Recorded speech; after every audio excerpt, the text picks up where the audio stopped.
Episode 92, Dokter Tampan. Setelah sampai di rumah, Dimas membantu Melisa membersihkan dirinya. Ia menyekat tubuh sang istri menggunakan handuk dan air hangat agar terasa segar sebab 2 hari di rumah sakit Melisa tidak dibolehkan mandi. Punggung Melisa lengket banget di situ rasanya, ia sayang. Farhat pun pindah ke belakang Melisa. Setelah selesai ia berjongkok membersihkan kakinya juga agar terasa nyaman.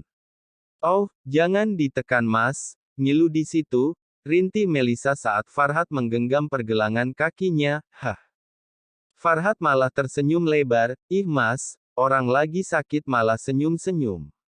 Mas berpikir aja, kalau dulu kamu nggak ketabrak mobil Mas mungkin kita nggak saling kenal sampai sekarang." Tatapan mereka pun beradu lagi, saling melemparkan banyak cinta yang tak terucapkan.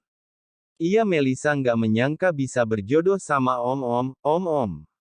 Jadi kamu menyesal karena menikah sama laki-laki tua kayak Mas Ham? Farhat mencubit kecil hidung Melisa, sedang asik bercanda, tiba-tiba kepala pengawal di rumah mereka menelpon. "Ada apa?" Farhat menjawab teleponnya, "Maaf Pak, ada perempuan yang bersikeras ingin bertemu Bapak, saya sudah menyuruhnya pergi tapi dia tidak mau," ucap pengawal itu. "Perempuan?" Farhat heran, "Siapa namanya?" Farhat memastikan apakah orang itu kenalannya atau bukan. "Keisha Pak."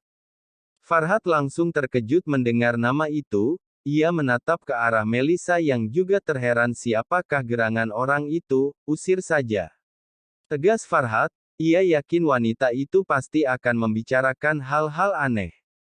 Karena beberapa hari terakhir ini perempuan itu terus saja mengusiknya bahkan mengikuti kemana Farhat pergi. "Siapa Mas?" Melisa menaikkan sebelah alisnya, mode sangar on, bagaimana menjelaskannya ya? Farhat bingung karena jika salah satu kata dalam penjelasannya pasti akan jadi perang dunia ketiga, dia hamil anak Mas. Celetuk Melisa. "Hah?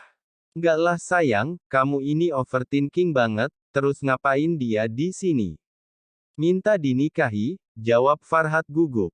"Apa? Kok bisa? Dari mana Mas tahu?" Dia membawa dokumen pernikahan di tangannya. Andai Mas belum punya istri tidak apa-apa, perempuan itu seperti penggemar beratnya Farhat.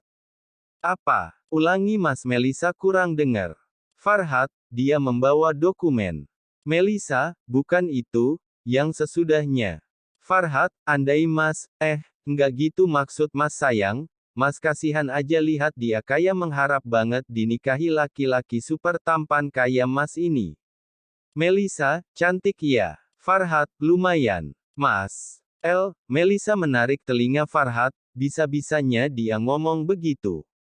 "Ah, aduh, bercanda sayang bercanda." Hampir putus tuh telinga dibuat Melisa, mereka pun terus bergurau sambil sesekali Melisa mencubiti perut Farhat. "Rasain, makanya jangan macem-macem Mas, baru telinga ini belum yang lain," ancam Melisa. Farhat hanya bisa meringis namun sambil tertawa karena melihat tingkah Melisa yang menggemaskan saat sedang cemburu. Jam 22. Nurul hendak ke kamar mandi membersihkan wajahnya sebelum tidur. Jam membuka laci di lemarinya dan ternyata ia kehabisan pembalut. "Waduh, habis lagi," gumamnya, ia pun turun ke lantai bawah, namun dilihatnya keadaan sudah sepi, ya orang-orang di rumah memang cepat tidur kalau tidak ada acara. Karena tak ada orang, ia pun berniat meminta Pak Supir menemaninya ke Oserba terdekat untuk membeli pembalut. Tetapi saat sampai di depan rumah, ia melihat Pak Supir tengah tertidur di pos satpam. Nurul tak tega jika harus membangunkan mereka, "Beli sendiri aja deh," ucapnya. Kebetulan Toserba terdekat tidak terlalu jauh, hanya 20 menit berjalan kaki sudah sampai. "Non mau kemana malam-malam begini?" Sapa Pak Satpam yang berjaga di gerbang utama. "Mau ke Toserba Pak, ada yang perlu saya beli," sahutnya.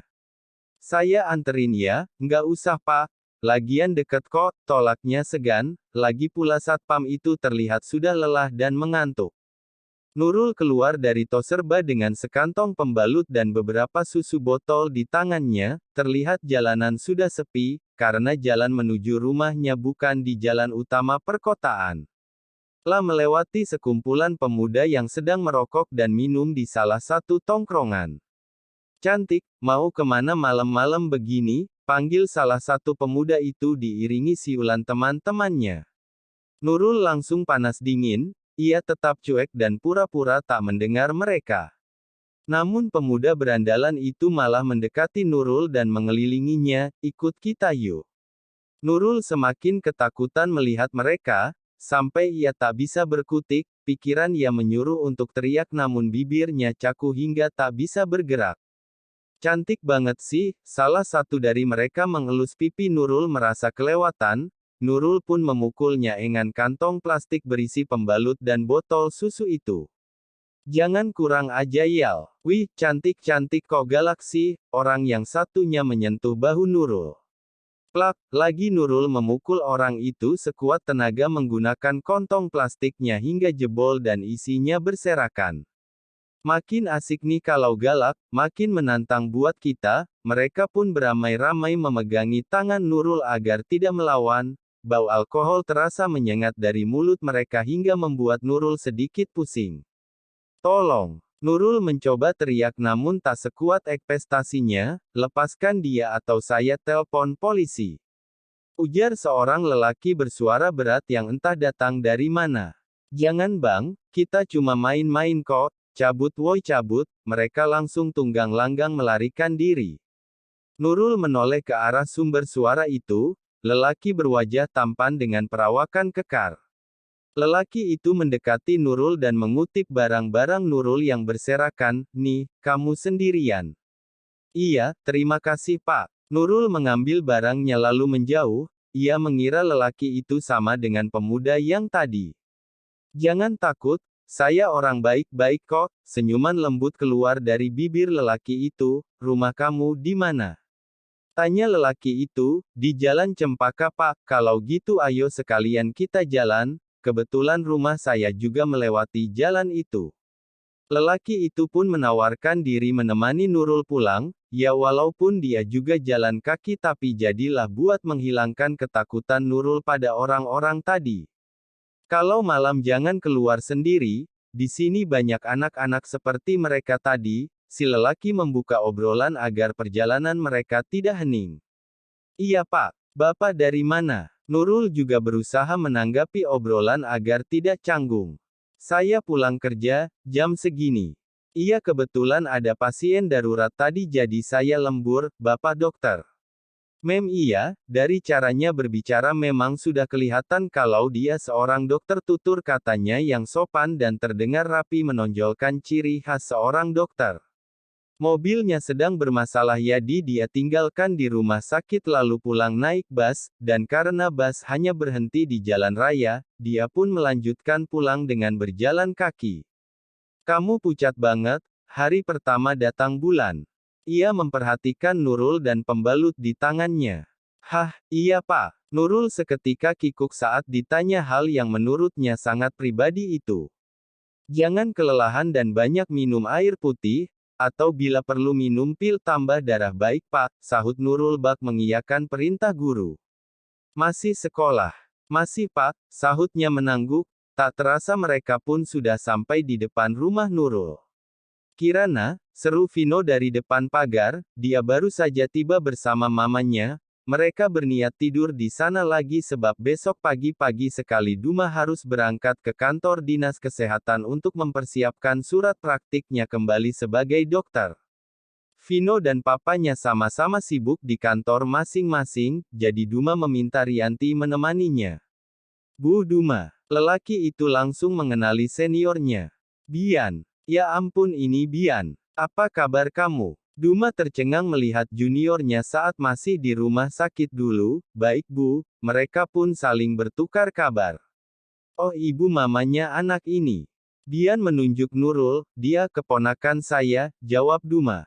"Oh begitu." Bastian atau yang akrab disapa Bian itu menganggukkan kepalanya. Obrolan mereka pun berlanjut saling bertukar cerita.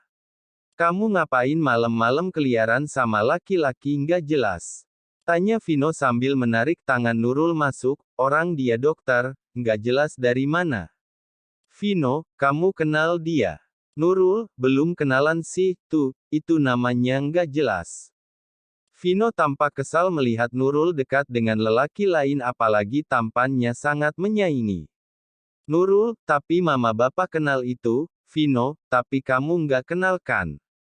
Nurul hanya menggelengkan kepalanya, memang tidak kenal sih, tapi dia juga belum mengucapkan terima kasih pada dokter itu karena telah menolongnya tadi, gara-gara Vino main tarik aja.